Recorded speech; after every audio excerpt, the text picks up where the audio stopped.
Hello viewers, welcome to UN College Digital class. In today's class, I am going to discuss about peephole optimization in compiler designing. Let's start. In the previous classes of compiler designing, I have discussed about the different phases of compilation, and particularly in this class I am going to discuss about the last end of compilation phase, which is target code generation. And during target code generation, optimization strategy is used. Why? Because sometimes what happens, the target code may contains redundant instruction and suboptimal construct.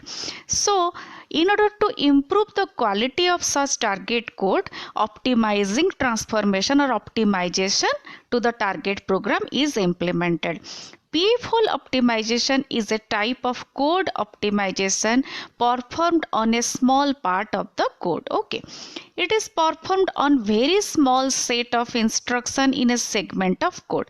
Peephole is machine dependent optimization, obviously, because we know that there are two major categories of optimization: machine dependent optimization and machine independent optimization.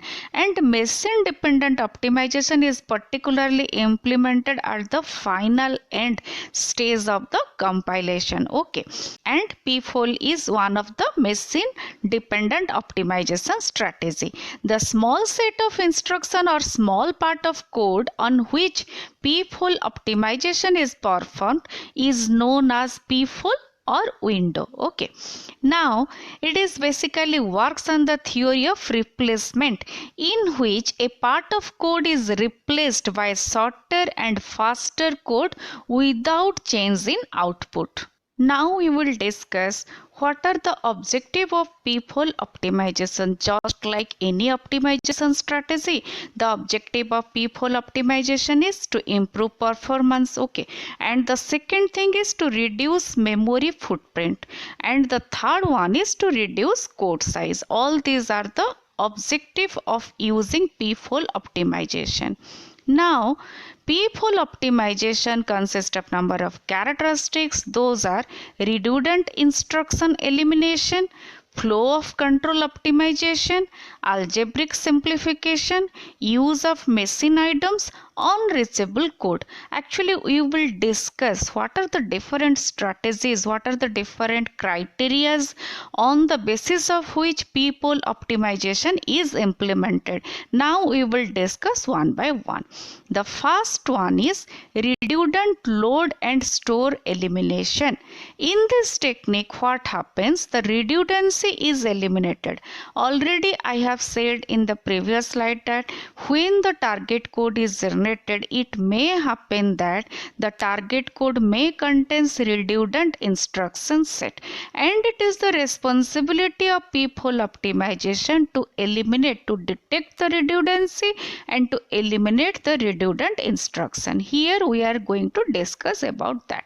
Redundant loads and stores. We know that loads and stores both are very popular register assembly language instruction. Okay, now I am just using two instruction sequence. Here you can see that the first one is move R0A and the second one is move A comma R0. Okay, now here we can eliminate the redundant instruction. How? We can delete instruction 2, because whenever 2 is executed, one will ensure that the value of A is already in register R0. If 2 had a label, we could not be sure that 1 was always executed immediately before 2, and so in this case we could not remove 2, but here we can remove 2. Okay, the second instruction we can remove here in this particular example. Now again I am using some other examples so that you will be very clear on the concept of redundant code elimination. Let the initial code is y equal to x plus 5, I equal to y, z equal to I, and w equal to z into 3. These are the initial code. Now according to the peephole optimization, the code will be what? Y equal to x plus 5. no problem, it is same as usual. I equal to y, it is also no problem, it is the same. Z equal to I. Okay, here you can see that we have just let me use the pen. You can see that here we have eliminated this particular statement z equal to I, and at the same time we have also eliminated the use of the variable z. It means that here we are just using less memory in comparison to the initial code, and at the same time less processing, less cost also, time cost also. How? If we will use first one, let me talk about the first one. Y equal to x plus 5 is present here, no problem. I equal to y is present here, and the same thing is also present here. W equal to z into 3. Okay, this is about the fourth instruction here. Here we have used y in place of z. Okay, because the y contains the same value as z contains, so it is not necessary to use one extra variable here. So instead of z we are using y, and in this way we have eliminated the use of one variable, and we are minimizing the memory area also. Here, by using the optimized code, we will get the same output as per the initial code. It is very essential to take care of the fact that we, at the time of optimization, we must not violate, or we must not eliminate or discard the original meaning of the initial code. Okay, we must be take care of this factor. Now I am going to discuss about another criteria on the basis of which P-fold optimization is working, that is strength reduction. The operators that consume higher execution time are replaced by the operators consuming less execution time. Okay. Reduction in strength replace expensive operation by equivalent cheaper ones on the target machine. Certain machine instructions are considerable cheaper than other and can often be used as special cases of more expensive operator. Actually, I will explain this one by giving one suitable example. What happens in strength reduction? We are just replacing the expensive operation by equivalent less expensive operation. For example, here I have used a very simple example here, x square. Suppose in some cases, in some instruction, you need to calculate x square. Okay, then x square can be replaced by x into x operation. In at the time of calculating x square, you will get the result, and the same result you will get if you will calculate it as x into x. But if x square will be replaced by x into x, then cost will be lesser in comparison to x square, and it is the responsibility, it is the main theme of strength reduction. Okay, here again I have used one initial code. Let the code is y equal to x into 2. Then here we can use strength reduction as y equal to x plus x. Okay, it is a very simple example so that you can understand how we are just using or replacing the expensive code with less expensive code. Here also we can write x left shift 1. Okay, in this way we can use strength reduction in P-fold optimization. I am using another example here. Let the initial code is y equal to x by 2. Here we are just using division operator. Then it can be replaced by the code y equal to x right shift 1. Okay, it is less expensive in comparison to the division operator. It is all about the strength reduction in P-fold optimization. Now I am going to discuss about machine items. The target machine may have hardware instruction to implement certain specific operation efficiently. Obviously, Generally, the target machine may consist of number of hardware instruction to do lots of tasks. Okay, for example, some machine have auto increment and auto decrement addressing mode. These add or subtract one from an operand before or after using its value. Okay, the use of these modes greatly improves the quality of code when pushing or popping a stack, as in parameter passing. Here I have used also the example on a particular statement. Let the statement is I equal to I plus 1. Here we know that we can use it as I plus plus, and let the code is I equal to I minus 1, then that will be used as I minus minus. It is all about the machine items which is used as hardware instruction, and when the hardware instruction is used, it obviously it improves the quality of the and the processing speed of the coding. Now I am going to discuss about unreachable code.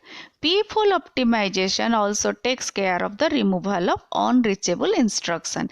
An unlabeled instruction immediately following an unconditional jump may be removed. This operation can be repeated to eliminate a sequence of instructions. Sometimes what happens when we are writing a program and the program is compiled and passed for the target code generation, at that time some code may be unreachable, and if we will eliminate those code, then it will not affect the meaning of the initial code or the user requirement also, and it is the responsibility of the P-fold optimization to remove the unreachable instruction.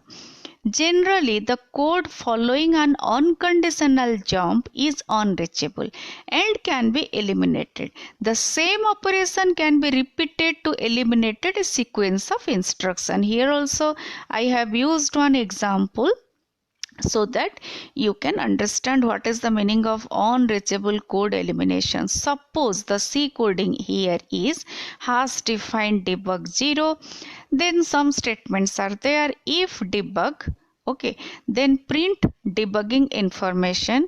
If debug equal to 1, it means that if debug is not satisfying, okay, then go to L1, then again go to else, then go to L2.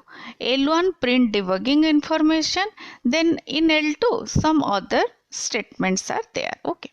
Now the intermediate code can be transformed as shown below. Suppose if debug not equal to 1, go to L2, print debugging information. Here you can see that if debug equal to 1, go to L1, then go to L2. It can be written as if debug not equal to 1, go to L2, print debugging information. Here what happens, we can remove the code. How? As the condition is always true, because here we know that the debug value is 0. It is already initialized debug, it is already assigned as debug is 0. It can be replaced by go to L2 and statement that print debugging information are unreachable and can be eliminated. Here you can see that print debugging information is unreachable, because obviously the debug, here you can see that the debug value is 0, and for that reason it will go to L2. Debug is not equal to 1 and it will go to L2, and here the statement print debugging information is unreachable, and here we can eliminate this. In this way, P-fold optimization try to find out the unreachable code and eliminate those code. Okay. Now I am going to discuss about another strategy of P-fold optimization, that is algebraic simplification. There is no end to the amount of algebraic simplification that can be attempted through P-fold optimization. Only a few algebraic identities occur frequently enough that it is worth considering implementing them. For example, statements such as x equal to x plus 0 or x equal to x into 1 are often produced by a straightforward intermediate code generation algorithm, and they can be eliminated easily through P-fold optimization. Okay. When any particular algebraic statement is not required, at that time we can eliminate that, and that is eliminated during code generation algorithm like x equal to x plus 0 or x equal to x into 1. Now some other criteria are also associated with p-fold optimization like null sequences. It represents useless operations should be deleted. And another one is combine operation. Here what happens, several operations are replaced by a single equivalent operation. Now I am going to discuss about constant folding, which is also one strategy used by p-fold optimization. In this strategy what happens, the code that can be simplified by user itself is simplified. For example, let the initial code is x equal to 2 into 3. Instead of writing such a code, we can optimize the code as x equal to 6, because we know that x equal to 2 multiplication 3, it is more expensive operation in comparison to a simple assignment operation that is x equal to 6, and it is called as constant folding. Now we will discuss about flow of control optimization strategy used in p-fold optimization. There are instances in a code where the program control jumps back and forth without performing any significant task, and in such a case these jumps can be removed. Here I am going to give one example so that you will be clear on the concept of how we can remove the unnecessary jump. Suppose the instruction is move R1, R2, then go to L1. L1 represents go to L2. Then the next instruction is L2, increment R1. Here we can reduce or we can remove the unnecessary jump. How? In this code, label L1 can be removed as it passes the control to L2. So instead of jumping to L1, we can directly go to L2.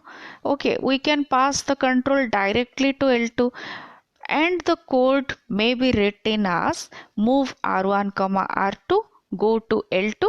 L2 is increment R1. Here you can see that we are just using one extra statement here, go to L1. Then in L1 we are redirecting or we are passing the control to L2. So instead of going to L1, we can directly redirect the control to L2 as the instruction move R1, R2, go to L2, and L2 is increment R1. In this way we can optimize the code.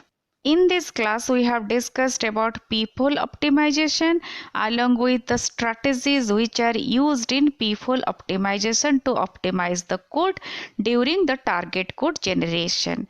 If you have any doubt, then please write to me in the comment box so that I can clear your doubt. Thank you so much for watching. Have a great time.